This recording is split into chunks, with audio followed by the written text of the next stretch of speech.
सादर प्रणाम। मैं नीरजा चौधरी। हम लेकर आए हैं बायोलॉजी का सैम्पल पेपर, जिसमें हम बायोलॉजी के जो क्वेश्चन है और एक सैम्पल पेपर है उसको सॉल्व करेंगे। एग्ज़ाम्स के पॉइंट ऑफ व्यू से इम्पॉर्टेंट है। सबसे पहला क्वेश्चन है, right the possible genotype of a person with blood group B. यानी right the possible genotype of a person with blood group B, यानी कि जो बी ब्लड ग्रुप वाला व्यक्ति है उसके पॉसिबल जीनोटाइप क्या हो सकते हैं। ऑप्शनल क्वेश्चन है, डायरेक्ट यहाँ पर आंसर लिखा है। तो आंसर है अगर ब्लड ग्रुप बी है तो उसका जीनोटाइप बी बी या बी ओ हो यहाँ पर हो सकता है ना। सेकेंड क्वेश्चन है इससे again, write the specific name of the causative agent of pneumonia in human। Pneumonia में ह्यूमन में न्यूमोनिया का जो कॉज है उसका साइंटिफिक नेम लिखना है and mention one specific symptom of the disease. और इस डिजीज का कोई स्पेसिफिक सिम्टम यहाँ पर बताना है। तो देखिए, न्यूमोनिया का जो साइंटिफिक नेम है स्ट्रेप्टोकोकस न्यूमोनी या न्यूमोकॉकस जिसको कहा जाता है। सिम्टम क्या है इसके, यानी कि इस बीमारी के लक्षण क्या है, निमोनिया के क्या लक्षण है। तो निमोनिया के लक्षण है कफिंग, टिंग्ड मसल्स और शॉर्टनिंग ऑफ ब्रीथ, मतलब छोटे छोटे सांस आना, और चेस्ट पेन, छाती में दर्द होना, न्यूजिया और वोमिटिंग, ये इसके सिम्टम्स हैं। और ये दोनों में से स्ट्रेप्टोकोकस न्यूमोनी या न्यूमोकॉकस, इन दोनों में से किसी को भी आप ध्यान में रखेंगे। नेक्स्ट क्वेश्चन ऑप्शनल ही है, सेक्शन ए की क्वेश्चन है ये। Why do cattle and goat generally not browse on calotropis plants growing in an abundant field, give any one reason. देखिए, इसमें पूछा है कि जो कैटल पशु हैं या बकरियां हैं वो ब्राउज नहीं करती हैं कैलोट्रोपिस प्लांट ग्रोइंग एरियाज में, जो एबंडेंट फील्ड हैं उनमें, तो इसका कारण बताना है। दरअसल ये क्वेश्चन बहुत ज़्यादा इंपॉर्टेंट है। ये क्वेश्चन अनदर अगर आप सॉल्व करेंगे पेपर तो उसमें भी आपको ये मिल जाएगा, तो थोड़ा ध्यान से सुनिएगा। देखिए, हार्ट हार्मिंग कंपाउंड जो जैसे कार्डियक ग्लाइकोसाइड्स हैं are produced by calotropis, calotropis के द्वारा इनको प्रोड्यूस किया जाता है, जो कि हार्ट को बहुत ज़्यादा नुकसान पहुंचाते हैं। ऐसे कंपाउंड को कैलोट्रोपिस प्रोड्यूस करता है, often known as milkweed, as a मतलब इसे मिल्कवीड भी कहा जाता है। As a result cattle and goat generally do not browse on calotropis plant growing in abundant field. इसी वजह से जो पशु होते हैं इन कैलोट्रोपिस एबंडेंट प्लांट एरियाज में ग्रेजिंग नहीं करते हैं, वहाँ पर वो चरते नहीं हैं, बिकॉज कैलोट्रोपिस हार्ट हार्मिंग होता है, जिसकी वजह से यहाँ पर डेथ तक हो सकती है। ये रीज़न यहाँ पर है। फिर नेक्स्ट यहाँ पर क्वेश्चन आता है, क्वेश्चन नंबर 4 है, मेंशन कर देती हूँ यहाँ पर। इसमें है expand MALT and mention any one location of it in the human body. Human body में इसकी लोकेशन बतानी है और MALT का फुल फॉर्म बताना है। तो MALT इसका फुल फॉर्म होता है म्यूकोसा एसोसिएशन या एसोसिएटेड लिम्फॉइड टिश्यू, ये इसका फुल फॉर्म है। ये भी इम्पॉर्टेंट क्वेश्चन है। अब रही बात दूसरा, इसमें जो पूछा है and mention any one location of it in human body, human body में इसकी कोई एक लोकेशन यहाँ पर बतानी है। तो जो लिम्फॉइड टिश्यू है सब म्यूकोसल मेम्ब्रेन साइट पर ये मिलता है। ठीक है, कहाँ पर मिलता है लिख देती हूँ, जिससे अगर आप इसे सॉल्व कर रहे होंगे तो आपको ताकि इजी हो जाए। म्यूकोसल जो मेम्ब्रेन है उस साइट पर ये मिलता है, म्यूकोसल मेम्ब्रेन साइट पर। ठीक है, जैसे क्या होती हैं सब म्यूकोसल मेम्ब्रेन साइट, जैसे गैस्ट्रो इंटेस्टाइन ट्रैक्ट है, गैस्ट्रो इंटेस्टाइनल ट्रैक्ट। ठीक है, दूसरा ये कहाँ पर मिल सकते हैं। देखो, एक्चुअली ये क्या है ना, ये ऐसे हैं जो बहुत सॉफ्ट टिश्यू होता है ये। और एक मेम्ब्रेन टाइप जो जैसे गैस्ट्रोइंटेस्टाइनल ट्रैक है, तो ये गैस्ट्रोइंटेस्टाइनल ट्रैक क्या होता है, बहुत ज़्यादा सॉफ्ट होता है। इसके अलावा वो कहाँ मिल सकते हैं, ओरल पासेज होते हैं जो माउथ के अंदर जो सॉफ्ट टिश्यू है वहाँ पर ये मिलेंगे। नेसोफेरेंजियल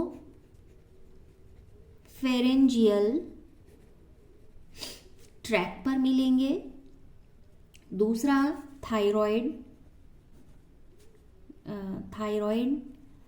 और ब्रेस्ट, लंग्स,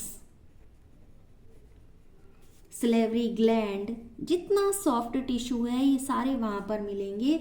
और इसके अलावा क्या हो सकता है, इसके अलावा जैसे आईज हो गया, स्किन हो गया, तो यहाँ पर ये मिलेंगे। तो क्या है, नाम से ही लग रहा है म्यूकोसा एसोसिएटेड है। और बस ये पूछा है कहाँ मिलेगा, तो जहाँ जब सब म्यूकोसल मेम्ब्रेन होगी वहाँ पर मिलेंगे, यानी कि इंटरनल ऑर्गन्स जो बहुत ज़्यादा सॉफ्ट टिश्यू से फॉर्म्ड होते हैं वहाँ पर मिलेगा ये।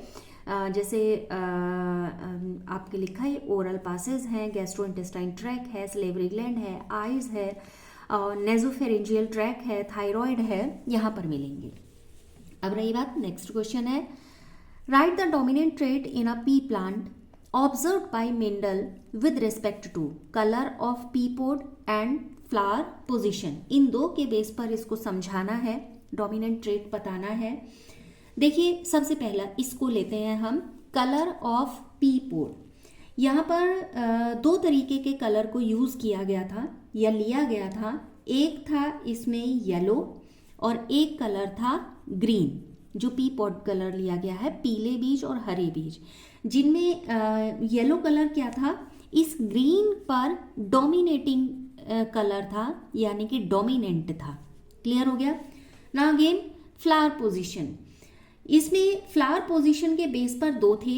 इसमें भी एक पोजीशन क्या थी, एक्सियल पोजीशन, जो बिल्कुल सेंटर पर या बिल्कुल एक्सिस पर जो फ्लावर लगता है वो, और टर्मिनल पोजीशन जो साइड में फ्लावर लगते हैं इनमें। तो दो तरीके की पोजीशन को मेंडल ने अपने जो एक्सपेरिमेंट थे जेनेटिक्स से रिलेटेड उनमें यूज किया था। On the basis of flower position axial position था और टर्मिनल पोजीशन था। और जो एक्सियल पोजीशन थी, ये एक्सियल पोजीशन डोमिनेंट थी किस पर, टर्मिनल पोजीशन के अगेंस्ट। क्लियर हो गया ना। नेक्स्ट क्वेश्चन है, क्वेश्चन नंबर 6 है।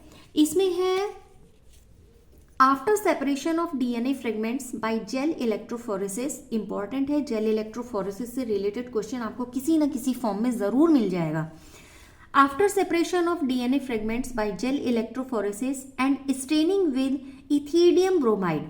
अभी एक क्वेश्चन देखा था मैंने जिसमें लिखा था कि जब जेल इलेक्ट्रोफोरेसिस होता है तो उसमें किससे स्टेनिंग की जाती है, तो इथिडियम ब्रोमाइड से जेल इलेक्ट्रोफोरेसिस में स्टेनिंग होती है। Okay, a student placed the gel in the UV chamber under the UV light, state the reason for doing so. अब इसमें ये पूछा है कि जो जेल इलेक्ट्रोफोरेसिस है, डीएनए फ्रेगमेंट के सेपरेशन का हो गया है, उसके बाद इसको इथिडियम ब्रोमाइड के साथ स्टेनिंग की गई है और एक छात्र ने यानी कि एक स्टूडेंट ने इस जेल को यूवी चैम्बर में यूवी लाइट में रख दिया है और इसका रीजन बताना है कि उसने ऐसा क्यों किया है। क्लियर। देखिए डीएनए के जब सेगमेंट किए जाएंगे या जनरली डीएनए की बात करूं तो उनको आप नेकेड आईज से तो देख ही नहीं सकते, ठीक है। अब जब आप उनको नेकेड आई से नहीं देख सकते हैं तो इंटरकैलेटिंग डाई यूज की जाती है यहाँ पर, और वो इंटरकैलेटिंग डाई क्या होती है, इथिडियम ब्रोमाइड, ठीक है। अब जब यहाँ पर ये सेटिंग प्रोसेस होती है, इस डाई को हम यूज करते हैं जिससे कि वो क्या हो जाता है, उसमें एक कलर आ जाता है, ऑरेंज कलर यहाँ पर डीएनए का आ जाता है उन फ्रेगमेंट्स का। तो अब यहाँ से जब डाई हो जाता है तो डीएनए के जो फ्रेगमेंट्स हैं उनको हम देख सकते हैं, क्योंकि ये डीएनए के से अटैच हो जाता है और जब फ्लोरोसेंस यूवी लाइट में जब इसको रखा जाता है, मतलब यूवी लाइट में रखा जाता है तो फ्लोरोसेंस हो जाता है, ये चमकता है, दिखाई देता है। तो इसलिए जब हम जेल को प्लेस करते हैं इसलिए यूवी चैम्बर या यूवी लाइट में प्लेस करते हैं ताकि इसकी वजह से हम जब हमने डाई किया है हम डीएनए को देख सकें, बिकॉज डीएनए को हम नेकेड आईज से नहीं देख सकते हैं। तो बहुत सिंपल सा क्वेश्चन है, लेकिन ये कई बार रिपीट हुआ है। हम आगे भी सैंपल पेपर सॉल्व करेंगे तो आप उसमें देखेंगे इसको। ना नेक्स्ट क्वेश्चन आता है क्वेश्चन नंबर 7। क्वेश्चन नंबर 7 है what for cyclosporin A and streptokinase, sorry हाँ, what for cyclosporin A and streptokinase bioactive molecule prescribed by a doctor. एक डॉक्टर के द्वारा साइक्लोस्पोरिन ए और स्ट्रेप्टोकाइनेज क्यों प्रोड्यूस किया जाता है? देखिए, जो साइक्लोस्पोरिन है ये इम्यून सप्रेसिव के रूप में या इम्यून सप्रेसिव एजेंट के रूप में इसका इस्तेमाल होता है। ठीक है, अब साइक्लोस्पोरिन का जब इम्यून सप्रेसिव एजेंट के रूप में इस्तेमाल होता है तो कब इस्तेमाल होता है? जब ऑर्गन का ट्रांसप्लांटेशन होता है। तो organ transplant patient produce by the fungus trichoderma polysporum. ठीक है, तो यहाँ पर एक तरीके का ये बायोएक्टिव मॉलिक्यूल साइक्लोस्पोरिन के द्वारा यहाँ पर यूज हो रहा है। और बायोएक्टिव मॉलिक्यूल स्ट्रेप्टोकाइनेज एंजाइम है, is used as a clot buster. एक क्लॉट बस्टर के तरीके से इसका यहाँ पर इस्तेमाल किया जाता है, जो कि used as a clot removing enzyme from the blood vessels of patients. यानी कि अगर वहां पर जैसे सर्जरी हुई है, किसी तरीके के क्लॉट्स बन गए हैं, किसी तरीके के थक्के बन गए हैं, तो उन ब्लड वेसल्स से, पेशेंट की ब्लड वेसल्स से रिमूव किया जा सके। तो कौन से पेशेंट के लिए इसका यूज होता है? इसका यूज होता है जिसे हार्ट अटैक आया हो, क्योंकि उसी में तो क्लॉट बनेगा, तभी तो हार्ट अटैक आया है ना।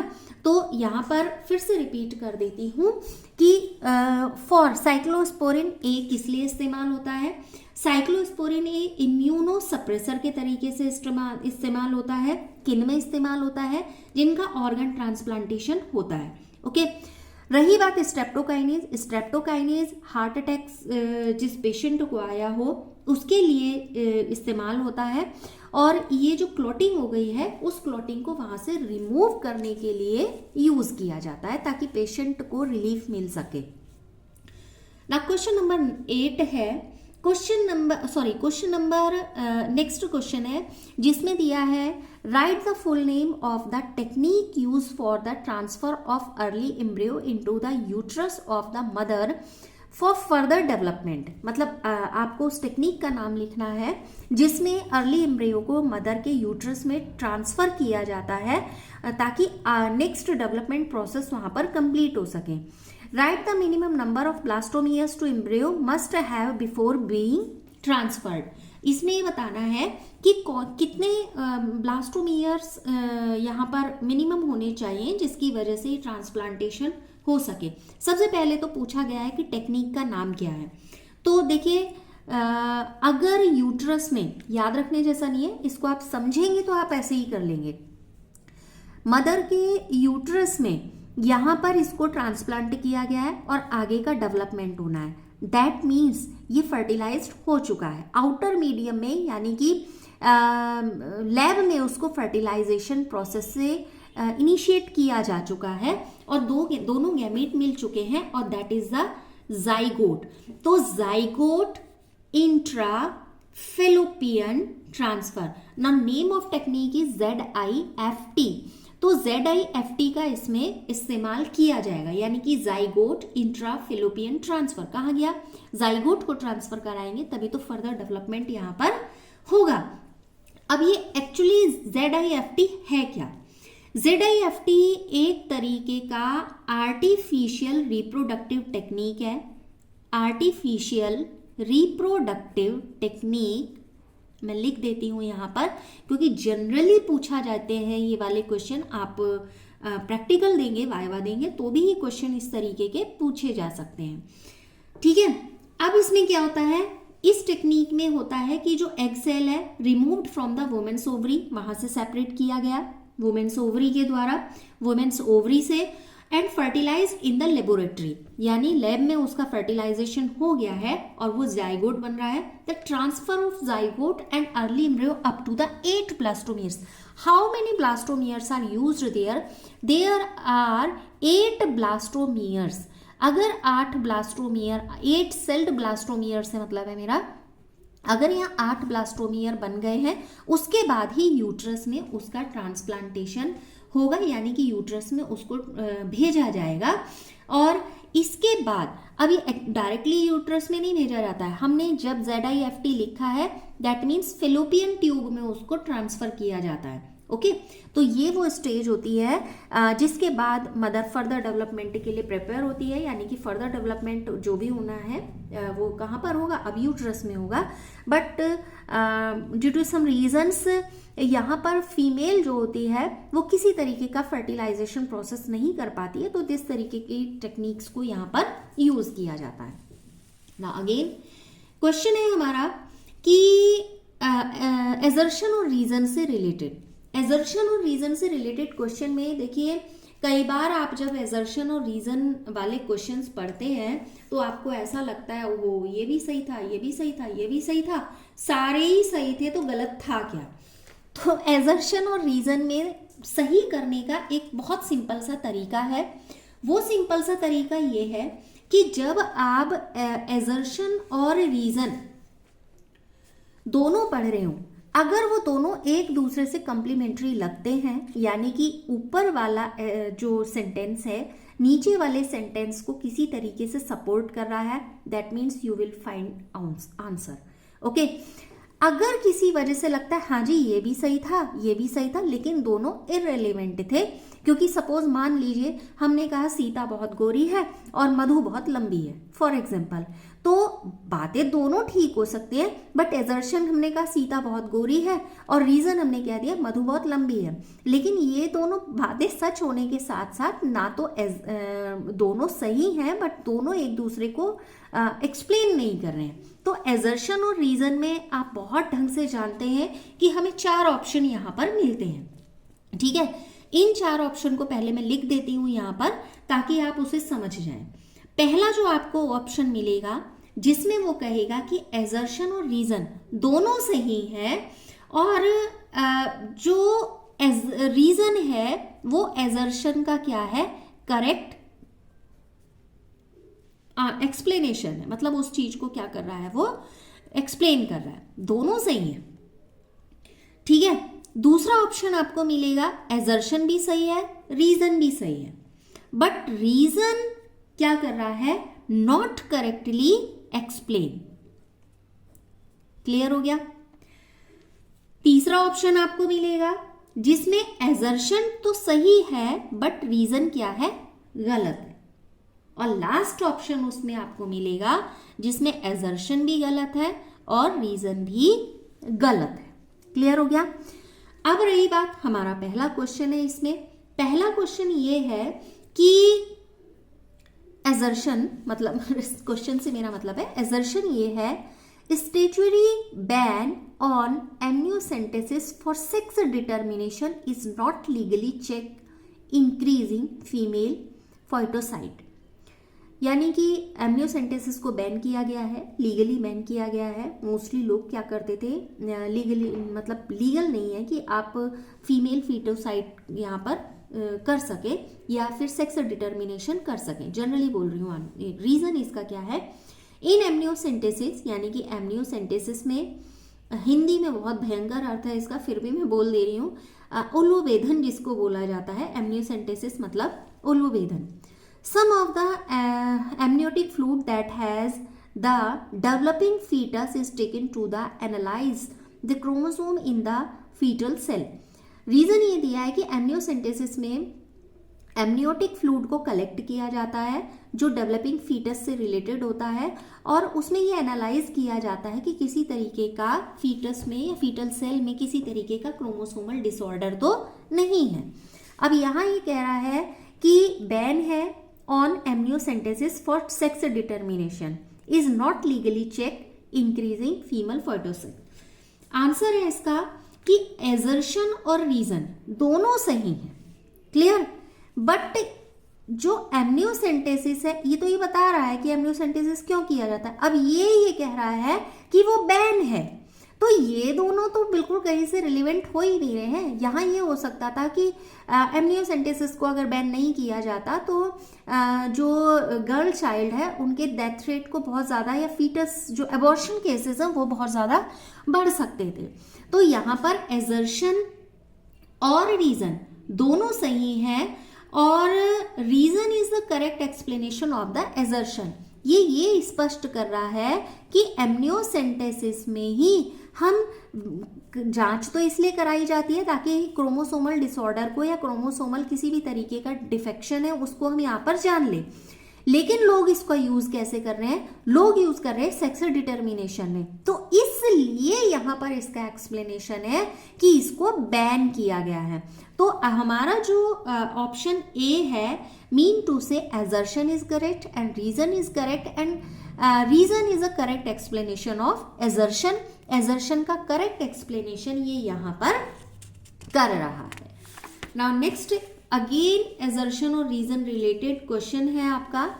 देखिए, अगर हम ये कहें कि एमनियोसेंटेसिस से रिलेटेड एक तरीके का डायग्नोस्टिक टेस्ट होता है, डिटेक्शन होता है कि जो क्रोमोसोमल है किसी तरीके का डिसऑर्डर वहाँ पर क्रिएट तो नहीं कर रहा है, और लेकिन लोग जैसे हमने कहा कि गलत तरीके से उसको इस्तेमाल कर रहे हैं और सेक्स डिटर्मिनेशन कर रहे हैं। अगर फीमेल सेक्स डिटरमाइन होता है वहाँ पर, तो लोग क्या करते हैं, फीमेल फीटस को डिस्ट्रॉय कर देते हैं, मीन टू से अबॉर्शन कर देते हैं, तो इसलिए उसको बैन करना बहुत ज़्यादा ज़रूरी था।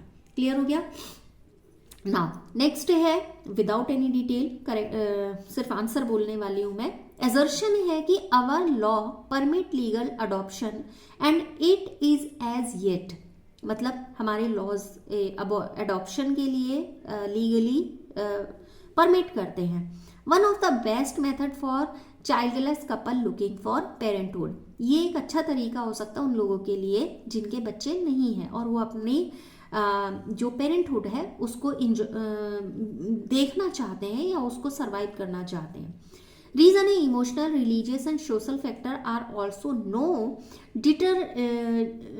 Deterrents in the legal adoption और of orphaned and destitute children in India. एक तरीके से जो इमोशनल और रिलीजियस सोशल फैक्टर्स हैं वो रुकते नहीं हैं और एक बैरियर के तरीके से यहाँ पर दिखते हैं, और लोग मतलब जैसे ना किसी अनाथ बच्चे को गोद ले लिया या किसी ऐसा भी कई बार करते हैं कि पता नहीं किस धर्म का बच्चा है, तो इसलिए इसको क्या किया गया कि लीगली परमिट किया गया और तब यहाँ पर इसको लीगल एडॉप्शन प्रोसेस में लाया गया। तो ये उन लोगों के लिए वाकई बेस्ट मेथड है जो पेरेंटहुड को सरवाइव करना चाहते हैं लेकिन उनके खुद के बच्चे नहीं होते हैं। तो यहाँ एजर्शन और रीज़न दोनों सही है, और जो रीज़न है वो करेक्ट एक्सप्लेनेशन यहाँ पर इसका अगर कहूँ कि दे रहा है या नहीं दे रहा है, तो उसकी बात अगर मैं करूं तो आप एक बार सोचिए क्या ये करेक्ट एक्सप्लेनेशन यहाँ पर दे रहा है, तो ये इसका करेक्ट एक्सप्लेनेशन दे रहा है। ओके, तो एजर्शन भी रही सही है, रीजन भी सही है, और ये दोनों का करेक्ट एक्सप्लेनेशन भी यहाँ पर शो कर रहा है। क्लियर हो गया ना। नेक्स्ट हमारा है कि एजर्शन है when DNA from two different sources are cut by the same restriction enzyme, मतलब एक सेम रेस्ट्रिक्शन एंजाइम से डीएनए को 2 डिफरेंट साइड से कट किया जाता है।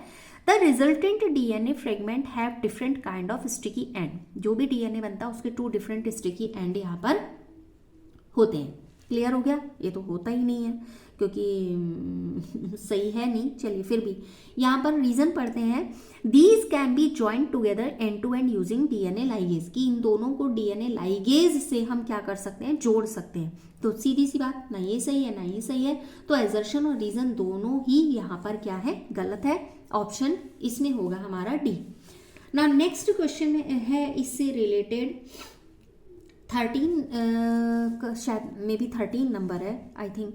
Assertion है large hole in Swiss cheese are due to the production of a large amount of CO2 by specific microbe। specific microbe है और उसके माइक्रोब की वजह से क्या होते हैं, स्विस चीज में वो बड़े बड़े पफ से आ जाते हैं, यानी कि बबल टाइप के जो दिखाई देते हैं, वो बबल एक्चुअली होते किस वजह से हैं, कार्बन डाइऑक्साइड की वजह से होते हैं।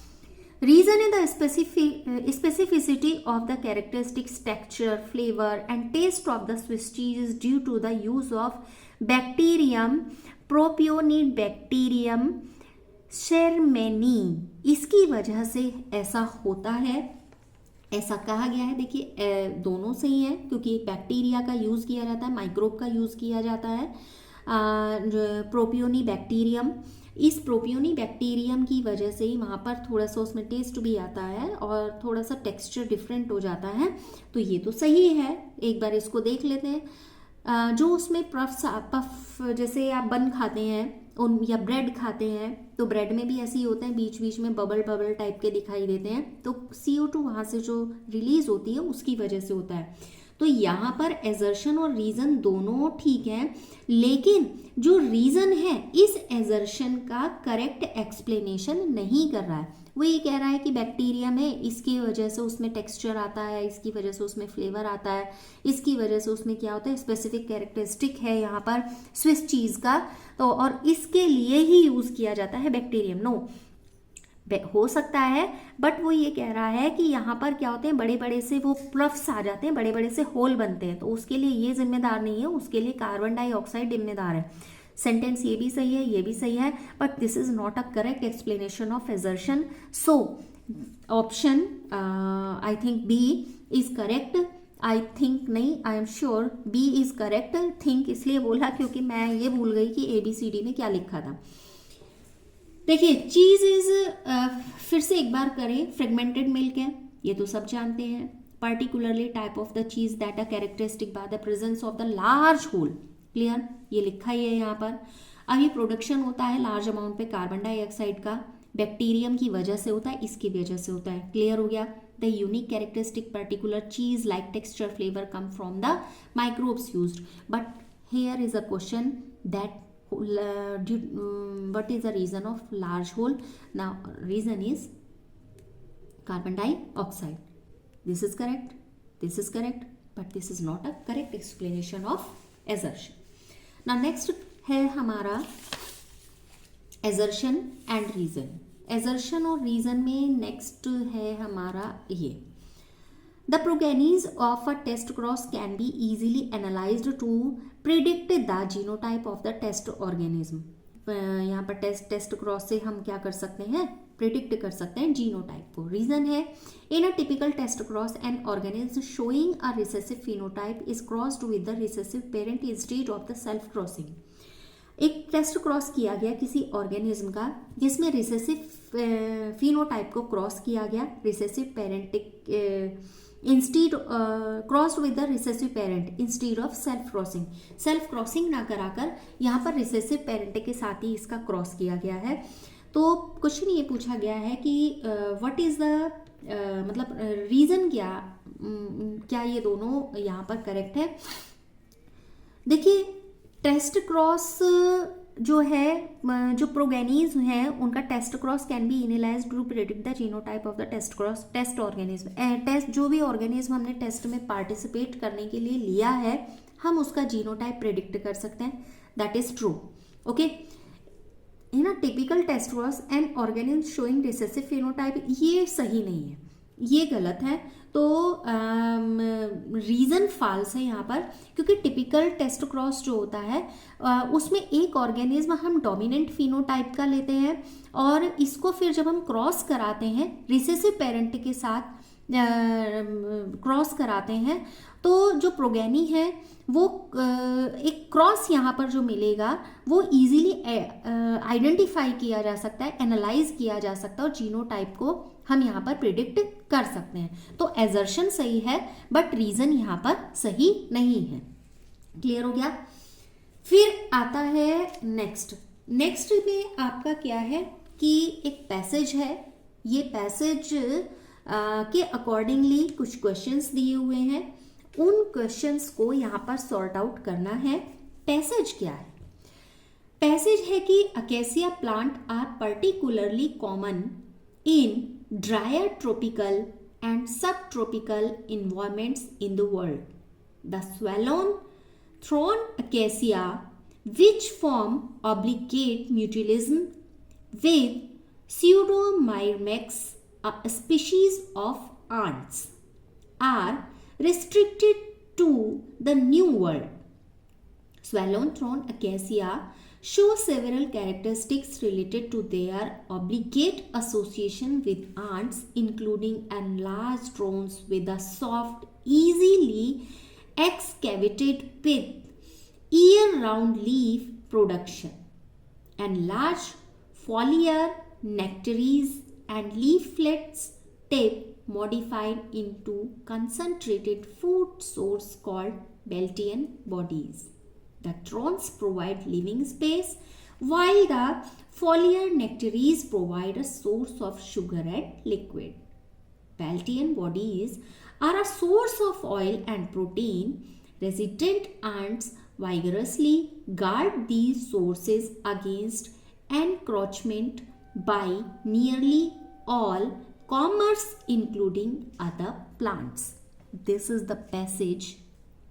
इसमें पूछा गया है, पहले जो हमारा क्वेश्चन है इसमें पूछा है आपका एसोसिएशन बिटवीन, ओके, एसोसिएशन ये रहा, association between the genus of the acacia and Pseudomyrmex species of ants depict population interaction known as. यहाँ पर पूछा है कि जो इनके बीच में एक इंटरैक्शन होता है उस इंटरैक्शन को किस तरीके से एक्सप्लेन किया जाएगा। तो ये जो इनके बीच में इंटरैक्शन होता है जो अकेसिया के बीच में है और Pseudomyrmex के बीच में है, डिपिक्ट जो इंटरैक्शन है, जनरली आपको इसमें ऑप्शन मिलेंगे और इन ऑप्शन में से आपको करेक्ट ऑप्शन टिक करना होगा। तो इसका आंसर है आपका जो अकेसिया और इन आंट्स के बीच में है वो है म्यूचुअलिज्म। ठीक है। अब रही बात, एक आप शब्द सुनते होंगे एमिनलिज्म और म्यूचुअलिज्म, दोनों में अंतर क्या है? अब क्योंकि हो सकता है ऑप्शन में आपको ये भी मिले, तो देखिए म्यूचुअलिज्म जो होती है वो एक एसोसिएशन है किन्हीं भी दो डिफरेंट स्पीशीज के बीच में। ठीक है, इसमें दोनों को बेनिफिट होता है। म्यूचुअलिज्म में क्या होता है, दोनों को बेनिफिट होता है। अभी ये कह रहा है कि वो वहां पर क्या हो रहा है, उसे शुगर और प्रोटीन मिल जाता है और वो वहां पर ऐसे रहता है। अब रही बात दूसरा, मैंने कहा एमिनिसेलिज्म क्या होता है, ये एक बायोलॉजिकल इंटरेक्शन होता है। ठीक है, यहाँ तो जहाँ दोनों को फायदा हो रहा है म्यूचुअलिज्म हो गया। ठीक है, तुमने जैसे हम फ्रूट्स खरीदने जाते हैं, हमने पैसे दिए और उसने फ्रूट्स हमको दे दिए, that is the mutualism. Okay, amensalism में क्या होता है, is a type of biological interaction. एक स्पीशीज को इसमें नुकसान होता है और दूसरी स्पीशीज को कोई कॉस्ट पे नहीं करनी पड़ती और फिर भी उसे फायदा होता है। ठीक हो गया, तो वो क्या हो गया, कॉमनिलिज्म। जनरली मैं एक्सप्लेन कर दिया है इसको यहाँ पर, हालांकि जरूरत थी नहीं लेकिन ध्यान आया तो इसलिए बता दिया। पैसेज रिलेटेड दूसरा क्वेश्चन है, in exchange for food and shelter ant protect acacia from the attack of, मतलब वो किनके अटैक से उनको बचा रहा है। तो क्योंकि क्या हो रहा है, दोनों में क्या हो रहा है, इंटरेक्शन हो रहा है ना, म्यूचुअलिज्म हो रहा है ना। तो ये म्यूचुअलिज्म में आंट उनको किससे बचा रहा है, तो आंट उनको बचा रहा है हर्बीवोर से। आप जब पैसेज को बहुत शांत होके पढ़ेंगे ना भैया, ज़्यादा शांत होके भी मत पढ़ना क्योंकि घड़ी चलते रहेगी और टाइम ओवर ना हो जाए, तो इतना भी शांत होके नहीं पढ़ना है। पैसेज जो आपको करेगा, आपको टॉपिक पे सेंट्रलाइज करने का काम करेगा, वहीं से आपको सारे आंसर मिल जाएंगे। देखिए, फूड का और शेल्टर का एक्सचेंज हो रहा है, यहाँ पर फूड और शेल्टर मिल जा रहा है, और आंट क्या कर रही है, अकेसिया को हर्बीवोर्स से बचा रही है, क्योंकि वो उसकी रूट्स में रह रही हैं। तो जैसे ही कोई हर्बीवोर उसको खाएगा तो वो उसको नुकसान पहुंचाएंगी, जैसे उसके शरीर पर चिपक जाएंगी। तो हर्बीवोर्स उन प्लांट्स को खाते ही नहीं है फिर, जिन पर ये बैठ रहती हैं। ना नेक्स्ट इसी से रिलेटेड क्वेश्चन है, The above interaction suggests that the relationship between the two species is an example of। यहाँ ये पूछ रहा है कि दो जो ये यहाँ पर जो पैसेज में इंटरेक्शन हो रहा है दो स्पीशीज के बीच में, ये किस तरीके का एग्जाम्पल है। ठीक है, तो ये एग्जाम्पल है हमारा को इवोल्यूशन का। ठीक है, एग्जाम्पल ऑफ को इवोल्यूशन मतलब दोनों का साथ साथ ही विकास हो रहा है। और देखिए, रेसिप्रोकल जो इवोल्यूशनरी चेंज होते हैं वो थ्रू आउट टाइम, जैसे उनके बीच में इंटरेक्शन हो रहा है, किसी भी ग्रुप के बीच में हो रहा है या पॉपुलेशन के बीच में हो रहा है, उसको बोला जाता है को evolution.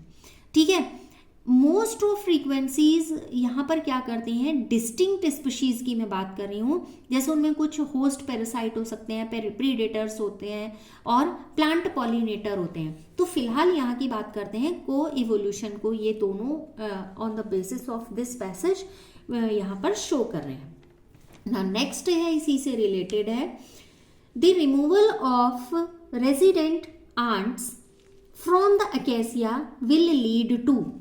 The removal of resident ants from the acacia will lead to। क्या लीड कर रहे हैं ये, तो ये क्या लीड कर रहे हैं, हमारे पास ऑप्शन है, इनमें से इनको चूज करना था। पहला ऑप्शन दिया है reduce growth of acacia, increase growth of acacia, reduce population of ant species, increase population of ant species. Clear, इसमें ऑप्शन आपका reduce population of ant species, आपका ऑप्शन जो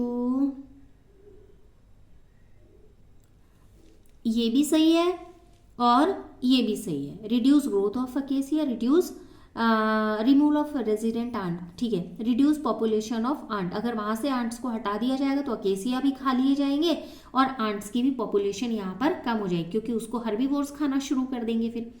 क्लियर हो गया ना। नेक्स्ट है जो इससे रिलेटेड क्वेश्चन है, एक ग्राफ दिया हुआ है, जिस ग्राफ को पढ़ना है और उसके बेस पर आंसर को निकालना है।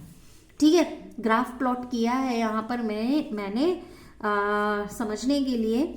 In a geographical representation of ant and the acacia shoot with the abundant herbivores insects. Okay, graph हमारा दिया है, shoot with the herbivores insect in a percentage 0 to 50%, और इधर कंडीशंस दिए हैं विदाउट आंट और विद आंट, जब ant नहीं है और जब आंट है। The conclusion drawn from the given data, acacia shoot will have higher rate of growth with resident ant species. Acacia shoot will have natural effect on growth with or without resident ant species. Now C है, acacia shoots will have higher rates of growth without resident ant species. Last option है, growth of acacia shoot is the independent of resident ant species. इसमें से सही answer को यहाँ पर find out करना है। सही आंसर जो यहाँ पर इसका है, अकॉर्डिंगली जो एक्सप्लेनेशन के अकॉर्डिंग जो हमारा acacia shoot will have higher rate of growth with resident, हाँ, जब अगर आंट वहां रहेंगे तो अकेसिया भी ग्रोथ करेंगे।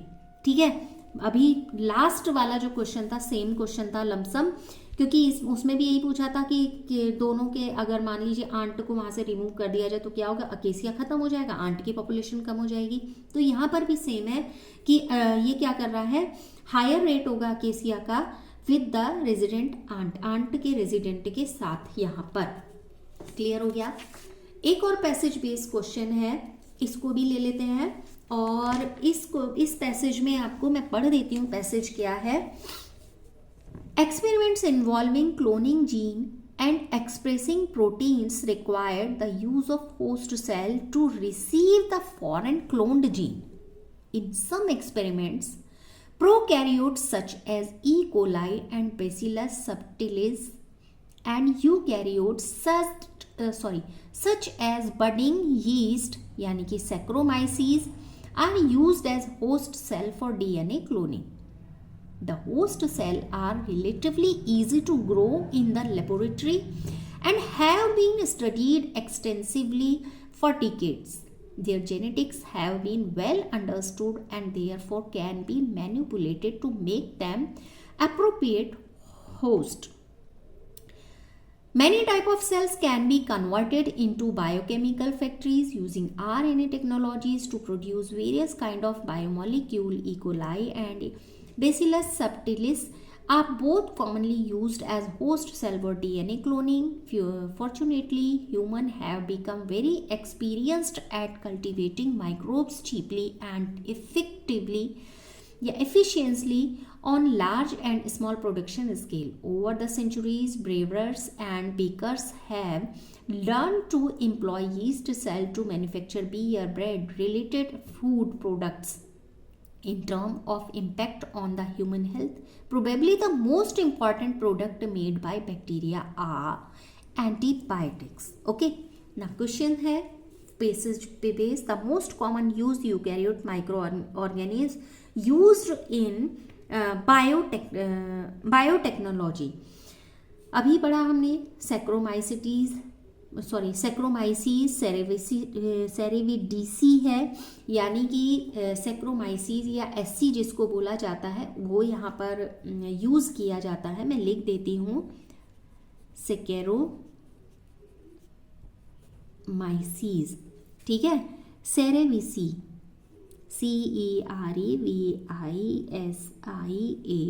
ओके, यूकैरियोटिक ऑर्गेनिज्म है that commonly used in biotech.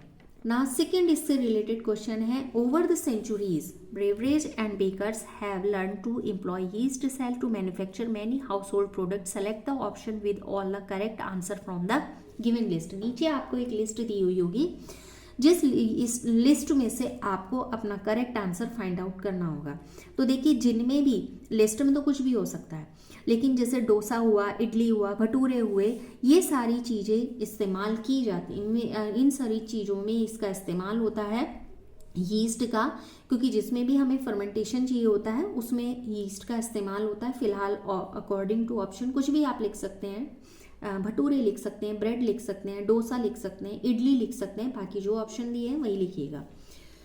फिर आपका है नेक्स्ट इससे the most common product made by certain bacteria having a great impact on human health. Human health पर जिसका बहुत ज़्यादा इम्पैक्ट पड़ता है वो आपके क्या है, एंटीबायोटिक्स हैं. वो भी किससे बनाए गए हैं, जैसे माइक्रोब्स से बने हैं. जानते हैं आप, फर्स्ट एंटीबायोटिक था, क्या था, पेनिसिलिन. ठीक है, पेनिसिलियम नोटेटम से इसको बनाया गया. फंजाई है, तो इम्पैक्ट ऑफ ह्यूमन हेल्थ पर बहुत पॉजिटिव इम्पैक्ट आता है because it is a antibiotic. Next question था the best known host cell for DNA cloning and producing various kind of biomolecule. अलग अलग तरीके के जो बायोमोलिक्यूल का यहाँ इस्तेमाल होता है उनकी से रिलेटेड यहाँ पर क्वेश्चन है. तो हम हर बार लगभग जब भी आप इसको पढ़ रहे हैं तो आप ई कोलाई के बारे में पढ़ेंगे. जब आप बायोटेक की बात करते हैं तो E coli is a main role play करता है यहाँ पर. जब हम वेक्टर बनाते हैं, जब हम वहाँ पर किसी तरीके की रिपेयरिंग करते हैं उसके लिए.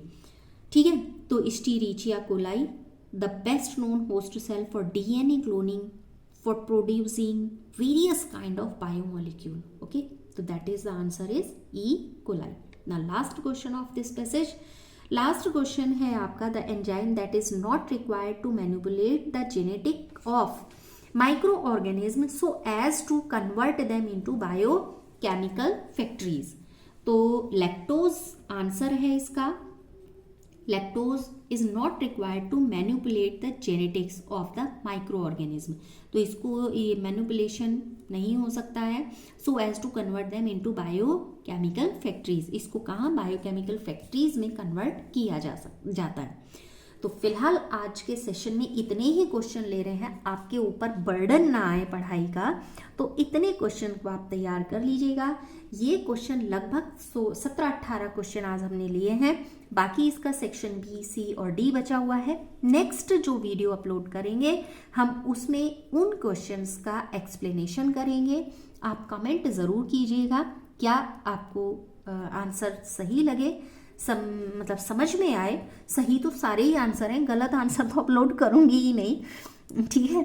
तो आंसर सही, वीडियो अच्छा लगा होगा तो आप कमेंट ज़रूर कीजिएगा, और अगले वीडियो में जल्दी मिलेंगे, क्योंकि इसके आगे के क्वेश्चन जो हमारे सेक्शन बी रिलेटेड क्वेश्चंस हैं उनसे रिलेटेड बात करेंगे। फिलहाल आज एजर्शन, रीज़न, ऑप्शनल और पैसेज 3 को ही फोकस किया था, और नेक्स्ट में हम डायग्राम वाले क्वेश्चन और आगे के जो क्वेश्चन आंसर हैं उनको लेंगे। फिलहाल आज के वीडियो में इतना ही। लगातार साथ बने रहिएगा। इन्हीं अपेक्षाओं के साथ आप सभी का बहुत बहुत धन्यवाद।